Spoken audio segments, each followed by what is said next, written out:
Good morning, everybody. This is Laura Peterson, your host of Central Florida Real Estate Radio. I'm from Your Home Sold Guaranteed Realty, and to discuss the sale of your home, you can call or text 407-566-2555. That's 407-566-2555. So I have lots of great stuff to talk about, as always, and happy to do so. And so first of all, we're going to start out with what's going on in the market, because that's what everybody wants to know. Basically, the sales last week of homes went to 361 from 526 the week before. And you might think, oh my gosh, that's terrible. And it really isn't, because the bottom line is that those were, that was the end of the month. And so we're the first week of the next month, and that always is lower. And so we'll probably start increasing, it seems like, as the month goes on. And so that's kind of what the scoop is. The median price is at 420, which last week was 430. So we're still within that 400 to 450, kind of thing. So I don't see any kind of a trend happening there at all. And the inventory decreased by 15 and is now at 9280. I like to see that inventory decrease at this moment. It's not terrible for the single family homes. Based on the number of homes that sold this week, we're at like 5.96 months of inventory, whereas we were at like 3 something last week. And that's just because of the difference in the change. So basically it tells you that we're in a normal market, which is between 4 and 6 months of inventory, is basically what the bottom line is. So when you're looking at it, the number of homes that sold under 250 were 44 of those 361. There were 26 between 250 and 300. There were 96 between 300 and 400. 59 between 400 and 500. 105 between 500 and a million, and 31 over a million. So then the next thing that I always look at is the list to ask price ratio. And where we're at on that is 96.26 overall, which is down a little bit from where it was last week at about 97, 98. 94.87 is the under 250. Then we go to 97.59, 97.91, 98, 97, and then 92.3. So the thing that I'm noticing this week that's a little bit off and causing that 96 is that the ones under 250 and the ones over a million are at their place where they always are at like 94 or whatever, but there were a higher number of them this week. Last week I think there were 26 over a million. This week there's 31.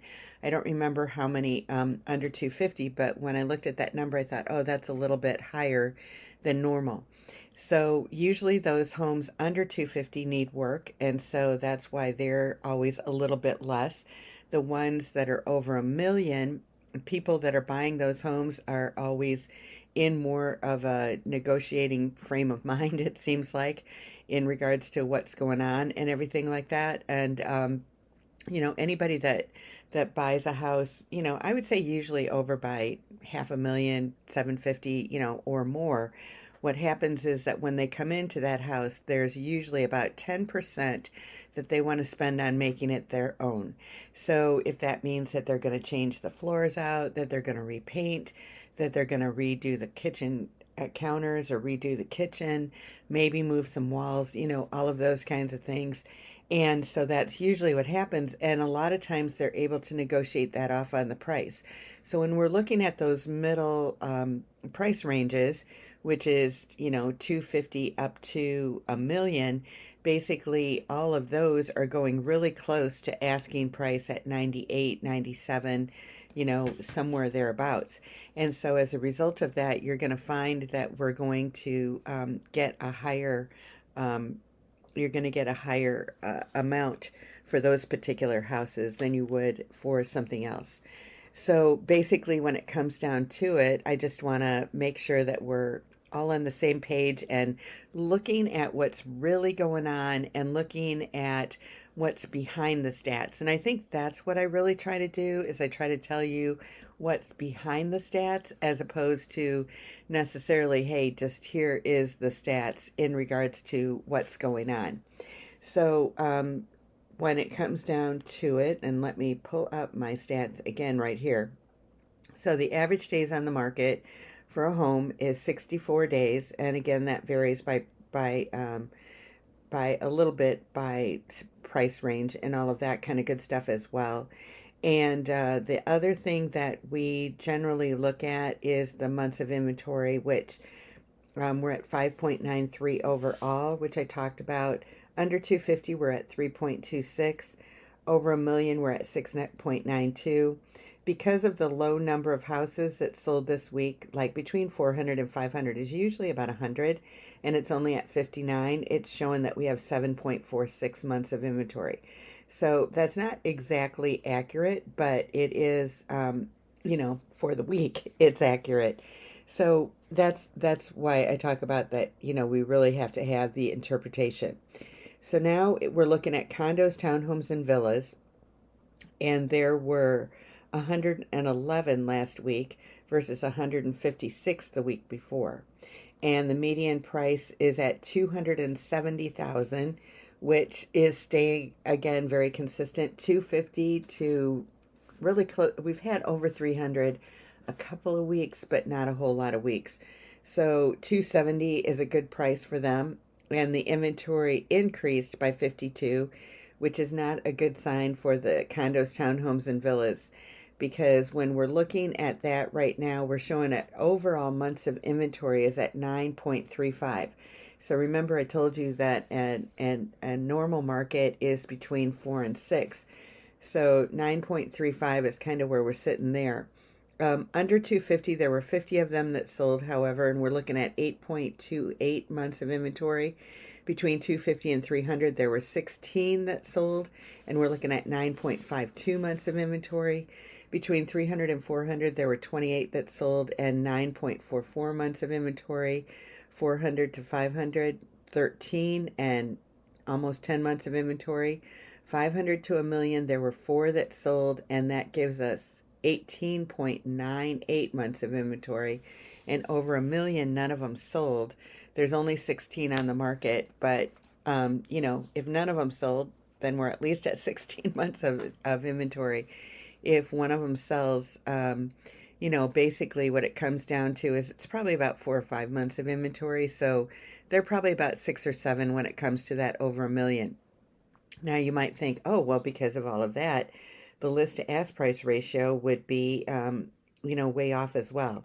But surprisingly enough, it's at 96.71, which is not that far off from the single family homes. Now the under 250 are at 96.98, and we kind of are sitting at 96s all the way up to 500 to a million, which was at 97.6.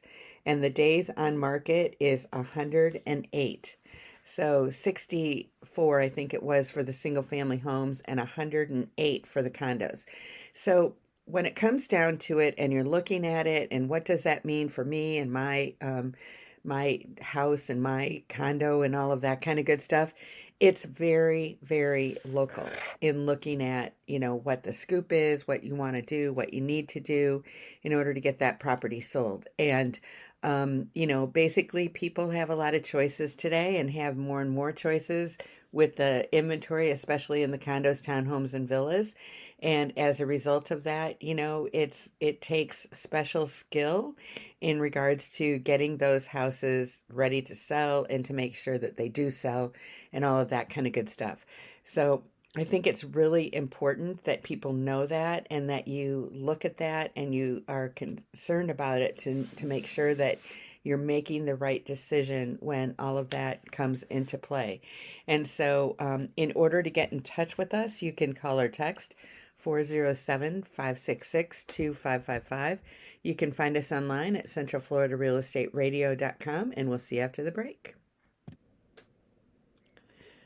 Welcome back, everybody. I'm Laura Peterson, your host of Central Florida Real Estate Radio. I'm from Your Home Sold Guaranteed Realty.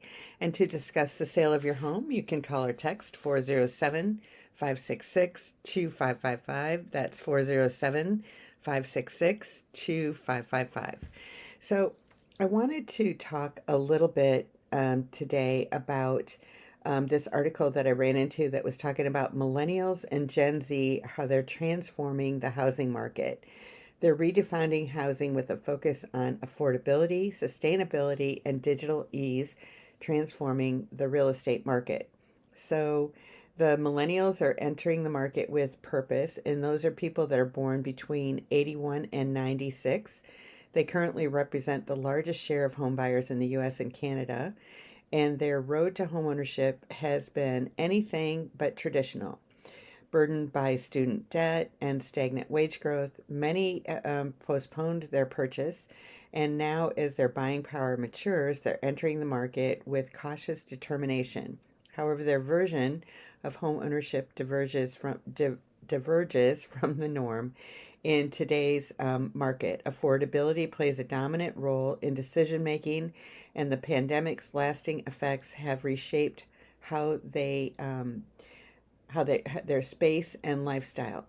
So beyond price, it's lifestyle driven decisions. The traditional urban starter condo is no longer appeals to many millennials, with housing prices in cities like San Francisco, Toronto, and New York reaching unattainable heights, even in Orlando.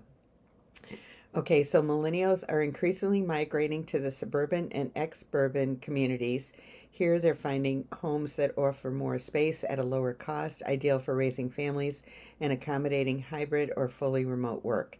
But that just isn't about price, it's about lifestyle. The home has become a workplace, a school, a daycare, and a refuge.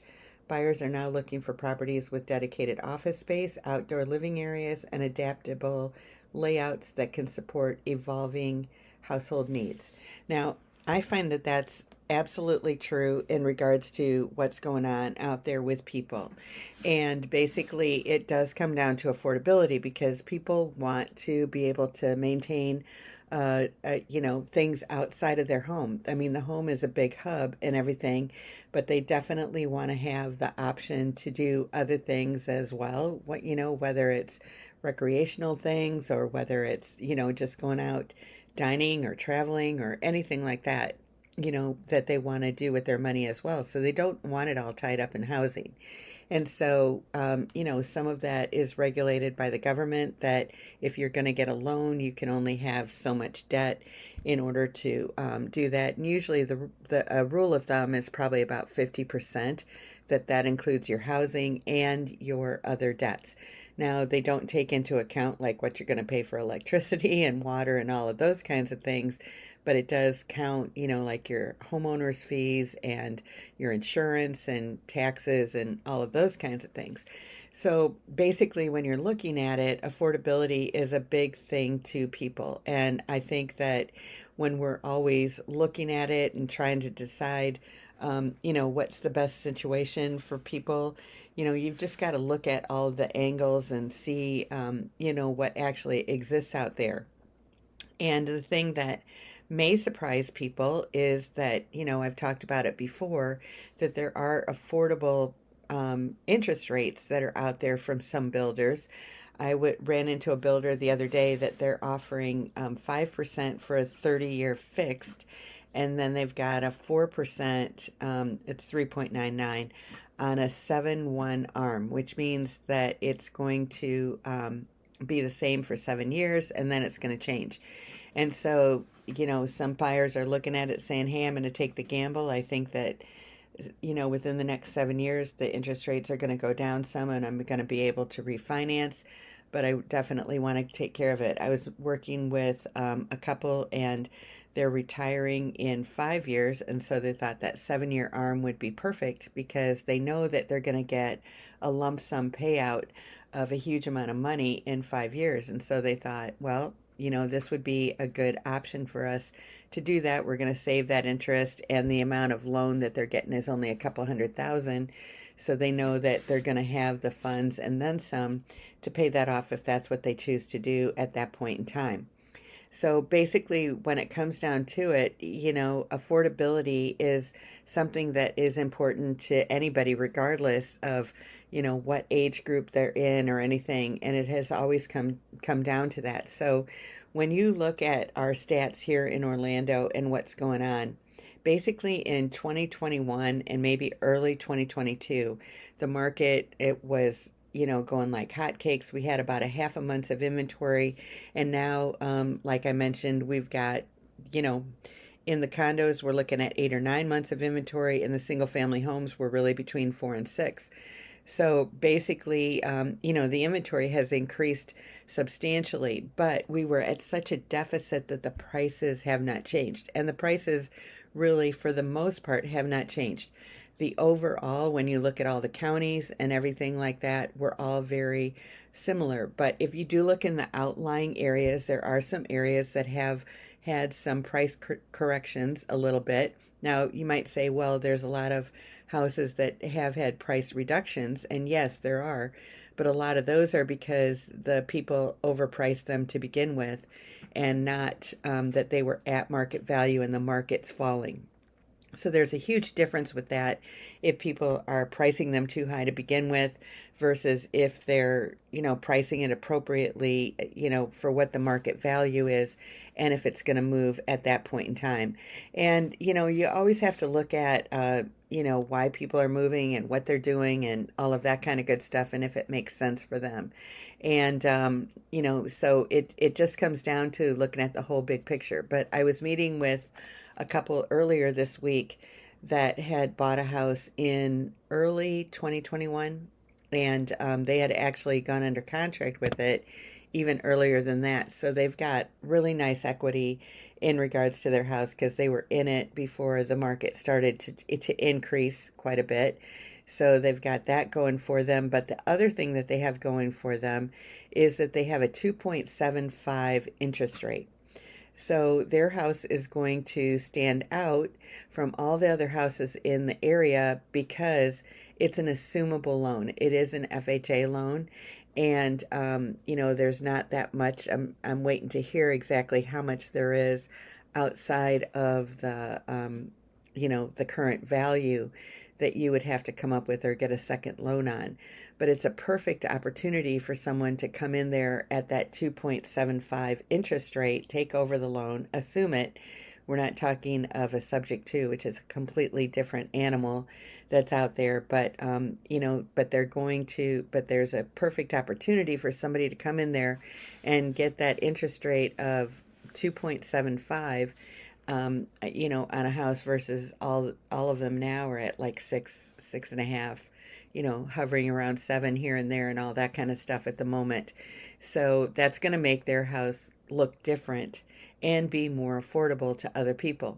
So there are those kinds of situations out there. If people did do a conventional loan, that's usually not assumable, but an FHA and VA are. The only thing that it takes usually is it takes a little bit longer to close when it comes to that because it's a low priority for the bank or whoever's servicing it to do it. They will do it and all of that kind of good stuff. I did a VA loan in the fall that was assumable, and it took, I think it was between 60 and 90 days. I don't remember for it to be done. The person was approved within a week or two of when they put in their paperwork, but the bank said, we need 2 months. And they were just kind of sitting on it, I think, because they didn't really want to do it. It was the interest rate, I think, on that one was 2.5 or it was around 2.75 as well. And, so they didn't really want to do it. They would prefer that somebody got a bigger loan that they would make almost double of what they're getting right now. So the only way that they could make it unattractive was to stall it a little bit. And obviously to wait 30 days to get an interest rate that was 50% or better, even better than 50% of what the current market rate is. Obviously the people were willing to wait. They're like, hey, if I have to live in a hotel for a month, it's worth it to be able to get this interest rate for the long haul. And so that's the only downside that I've seen with taking over these loans. And then the other side of the coin is obviously is that the difference between what the market value is now and when they purchased that home, or whatever their equity is in it, then you've got to come up with that as well.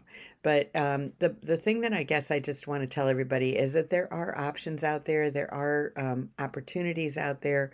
There are a lot of things out there, and just don't, go at it alone and think you know it all. And as a result of that, you end up hurting yourself. Wow, my voice is going out, and that's perfect because it's time for me to take a quick little break here and let you know that you can reach us at 407-566-2555 to call or text us, or you can reach us online at centralfloridarealestateradio.com, and we'll see you after the break. Welcome back, everybody. I'm Laura Peterson, your host of Central Florida Real Estate Radio. I'm from Your Home Sold Guaranteed Realty, and to discuss the sale of your home, you can call or text 407-566-2555. All right, so I was talking in the last segment that the highest purchasers of homes right now are millennials and Gen Zers. And the millennials are looking for that family kind of home. Those are the people that were born between 1981 and 1996. And then the Gen Zers, they were born between 97 and 2012. So a lot of those people, the 2012 ones, they're just turning 13 this year, so they're not quite ready yet. But the ones that were born in 97, obviously, a little bit older and ready. But what they're looking for is that they're stepping into the market, and despite formidable obstacles like high interest rates and limited inventory, which we don't really have here, the generation shows remarkable ambition and speed in pursuing home ownership. For buying a home represents not just a milestone, but a safeguard against financial instability, especially in a rental market that continues to push affordability boundaries. So Gen Zs bring a digital first mindset to every interaction. They've grown up with smartphones, streaming, and instant answers, and they expect real estate transactions to reflect that same level of convenience and transparency. A strong online presence is no longer optional, it's essential. Listings must feature immersive virtual tours, professional grade photography, and clear floor plans. Communication should be mobile first, fast, and informative. Tools like e-signatures, online portals, and virtual closings are now the standards, and their buying journey often begins on social platforms like TikTok, Instagram, and YouTube, where influencers shape their expectations about financing, home staging, and the buying process. So professionals who ignore the channels are kind of in the dark, obviously.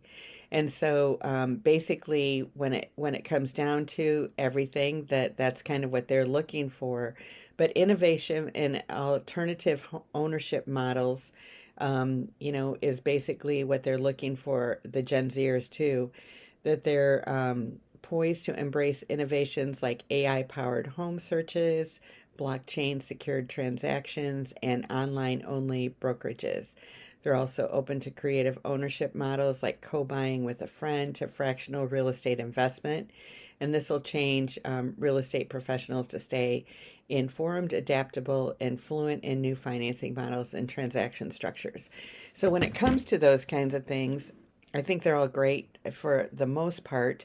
There are very few title companies around, and I don't actually know any of them at the moment. There was one, but they're out of business now, that was doing cryptocurrency.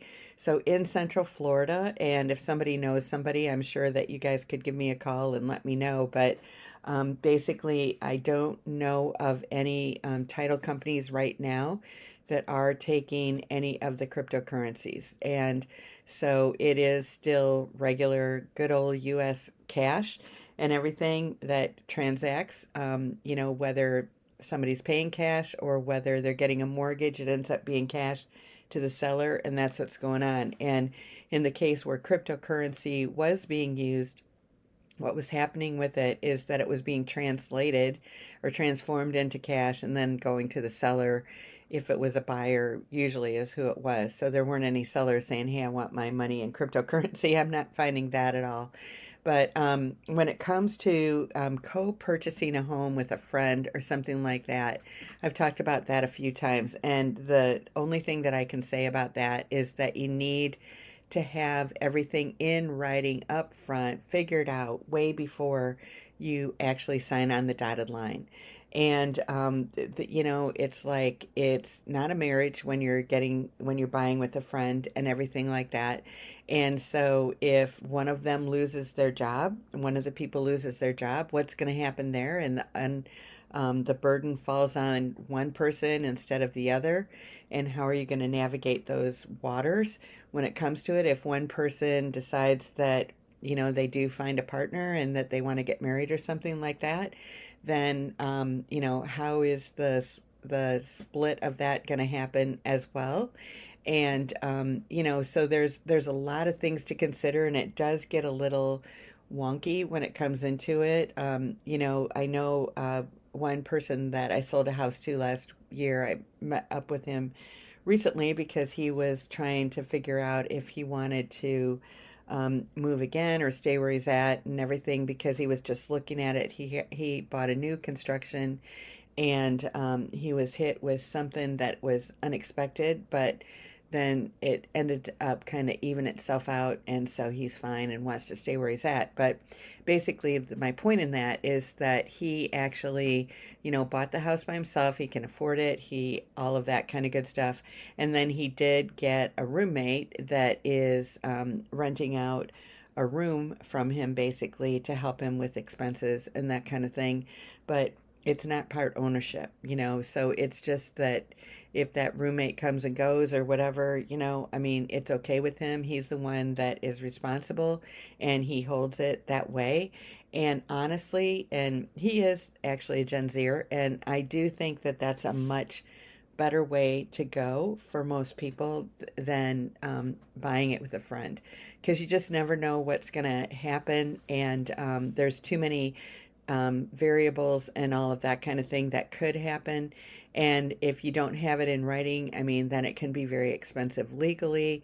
You might both have to sell the house or something like that. And maybe that's in your agreement if something happens that either the one has to buy out the other, or you have to, sell the property and go your separate ways. And but it's got to be, how do you determine that price and all of that kind of stuff, that everybody feels like it's fair and that they got the deal the way that they wanted it to and everything like that. And you know, I mean, somebody might have fallen into, something that they've gotten sick. I mean, there's just so many things that could happen that are outside of your control. So you really have to look at that with your eyes wide open, in my opinion, if you're going to go ahead and do that, and make sure that you've got everything all settled out. I mean, even parents that have bought houses for their kids that have put their name on the loan, there's times where they go, gosh, I wish I would have done this differently, because it affects what they can do later on. It's not that they didn't want to help their kids, they totally did. I had one instance where I had the parents that had co signed on the loan, and they made enough money that it didn't matter in their ratios or anything like that. They could still afford to get the house that they wanted. But the thing that happened is that they had the bills that they had co-signed for go into their child, and their child was a couple of months late on the mortgage, and they weren't aware of it because all of the correspondence was going to the kid, not the co-signer. So as a result of that, they had to wait a year until after that late was off of the record, because it was considered a late on theirs as well, even though they weren't constantly paying that payment. So if they said if they would know it to be different, they would have their person pay them, and then they would pay the bank instead of having finding out later that happened, with them. So there's so many, different scenarios, different things that happen out there that you really have to look at the whole big picture in regards to, what's going on, what's best for you and your family, what you want to do, and all of that kind of good stuff. And so that's why I sit down with buyers. And I was talking to somebody earlier this week, and they didn't want to sit down to go over really, all of their things. They're just like, well, I want this, and this, and that's it. And they didn't want to talk about it. And the thing is that, I didn't end up working with them, and it was a choice that I made to not work with them, because really I need to find out what you're trying to do, what you're trying to accomplish to save us all a bunch of time. Because if I go out there with them in finding all of these properties and stuff like that, and then once we're out there, we're realizing that we're completely going down the wrong path. We didn't have to do that, and time, energy, and money was wasted. And so you don't really want to, you don't want to do that. I don't want that for them, just as much as I don't want that for me. And basically, it comes down to that all we have to do is talk about it and figure it out. And so that's absolutely what I like to do, is to sit down and talk about it, figure it out, see what's going on, see what's the best situation for everybody involved, and then we go from there and we find exactly what you're looking for and make it happen. So in order to get in touch with us, you can call or text 407-566-2555. You can find us online at centralfloridarealestateradio.com, and we'll see you after the break. Welcome back, everybody. This is Laura Peterson, your host of Central Florida Real Estate Radio. I'm from Your Home Sold Guaranteed Realty, and to discuss the sale of your home, you can call or text 407-566-2555. That's 407-566-2555. So I guess that, one of my favorite things to do is to work with people, and it's never boring. It's always interesting, and it's always so fun to actually help people solve problems, because it's like, you might look at it as, it's your house or whatever, but usually when people are buying or selling, it's solving some kind of a problem that they've got, or that they want to avoid, or that they're not necessarily always a problem, but maybe it's a joyous occasion that they're looking at, that, we don't have enough room, and so we're, going up, or, we're able to move to this particular neighborhood that we always wanted to, or we wanted to be in a community where the grass is cut for us, or we want to have our own pool, or we don't want to have our own pool, whatever. So it comes down to that there's a reason usually, behind everything in regards to what people do when it comes to housing. And a lot of times it's joyful occasions, and sometimes it's not so joyful. But basically the bottom line is that whatever it is, it's just always good to get to know people and what it is that they need, and then to be able to fulfill that need and to find it for them. And that's really, what I do. And I know that so many times people think that, oh, when it comes to, real estate, that they wonder what realtors really do. But when it comes down to it, there is so much to the transaction that happens behind the scenes that people don't even know about when it comes down to it. And, there's times when things seem a little fickle, or, like what's going to happen here or there or whatever. And basically, it's like we do what we can do. And I'm always usually very thankful, very successful, thankfully, that things don't fall apart, and that they do continue on, and we work through the bumps and bruises and all of that kind of stuff. And, it's, evidenced of a couple that I met with this week that basically, we had worked together several years ago, and we were in a pickle with them in regards to what happened, because it was, I've talked about them before, when it was a time when, the seller, the buyer, got denied the day of the loan. the day of the closing. I'm sorry. And the reason that he got denied is that he had made 70,000, 35,000 in salary, 35,000 in bonuses up until the beginning of the year, and this was in February. And so he had made, 70 grand every year. And his company in January said, hey, we think that you've been working really hard. And so instead of paying you 35 in bonuses and 35 in salary, we're going to change you to 70,000 in salary. Well, the bank that he was working with said, oh, that's a problem. Now that you're making 70,000 in salary and no bonuses, we're not going to count your bonuses for the previous year. And so he did not qualify. They acted like his salary was only 35,000 the previous year.